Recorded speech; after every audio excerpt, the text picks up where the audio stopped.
am back with another process video, and this layout is in response to a Hip Kit weekend member challenge.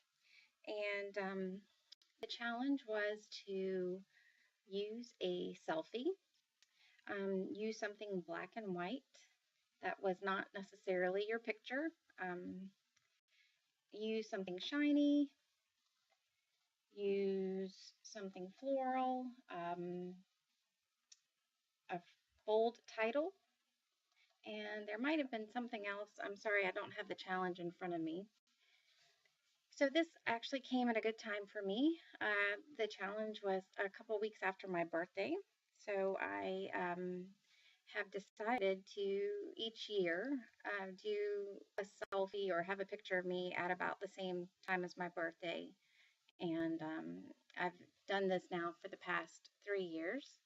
And that came about as I was looking at some of my mom's pictures and, trying to figure out how old she was in these pictures. They didn't have like kids in them to where we could, put a timetable with them.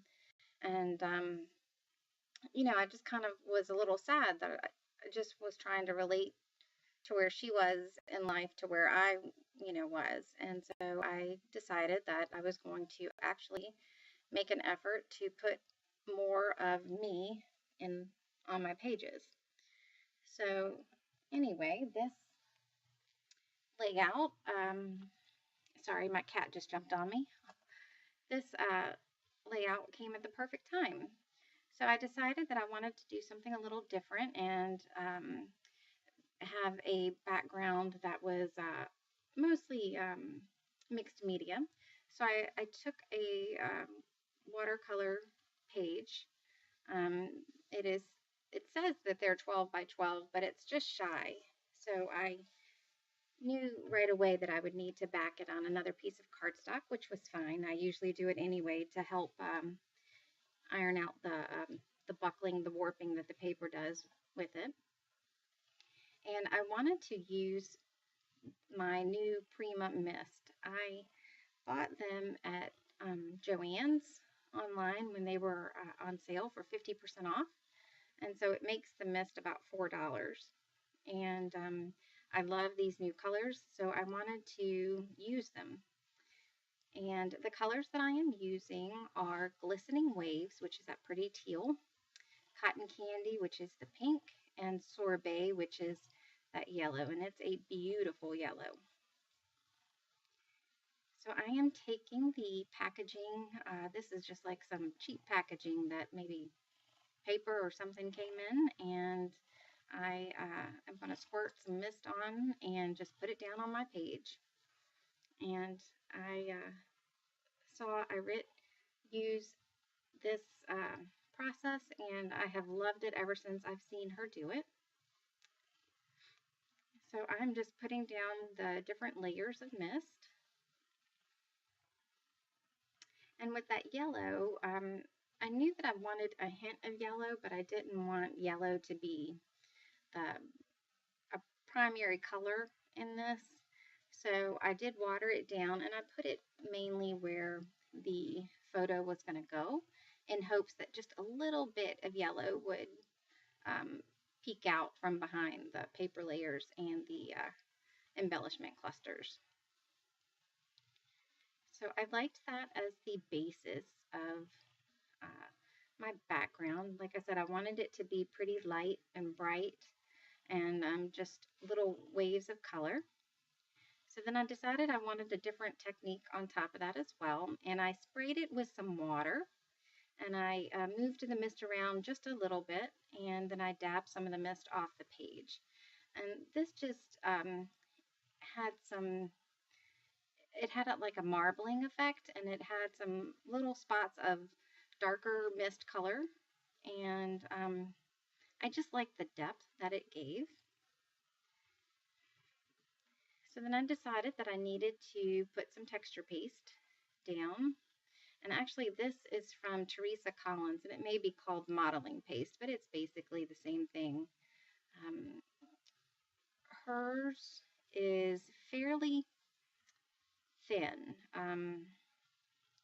and it's easy to whip the color in, and it does go across the stencil smoothly. It just takes longer to dry for me. So I've learned after I smudge something pretty badly that I need to let this set. And with this layout, I actually let it set overnight. Now, I don't think that you need to let it set that long, but that was just me because I didn't want to mess it up. So I decided to use this Heidi Swap polka dot stencil.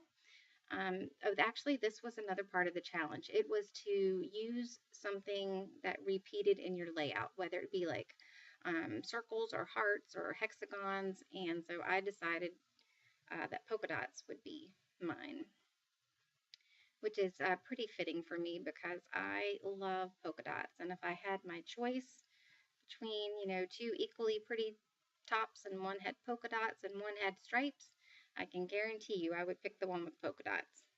There's just something about that I love, so I thought it would be perfect for this layout. And I am putting the modeling paste in 3 different sections on my layout, and it all will cluster around the photo as well. And this Teresa Collins modeling paste does go on very easily. It was actually nice to use.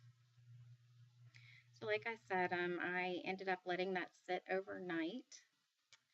And when I came back to it, I decided that I still wanted more on the background. So I took and put mist droplets of all the colors of the blue, the pink, and the yellow. And I just dabbed some of them up because I knew that I was going to go right back with the other drops. And I didn't want the drops to mix and turn any kind of muddy color. So for the bold title, I decided to use these pretty gold thickers.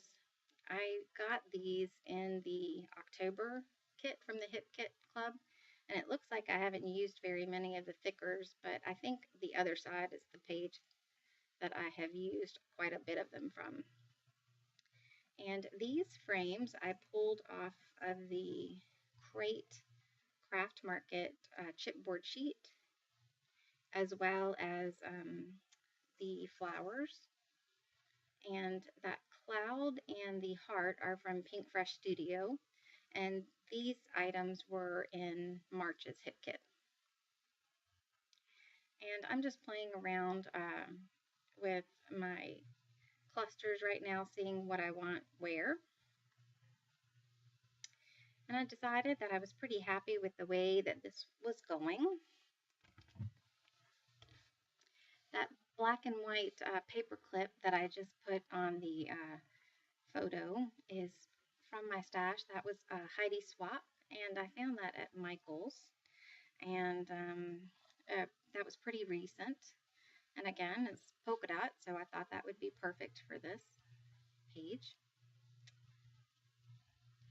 Now, I wanted to put some foam strips underneath the photo because the frames are chipboard, and I didn't want the photo to be flat in the center and then raised on the edges where the frames were.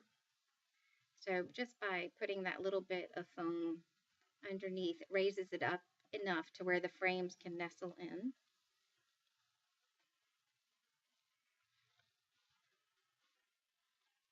And I decided to go ahead and stick the title down. I was pretty happy with how that was looking.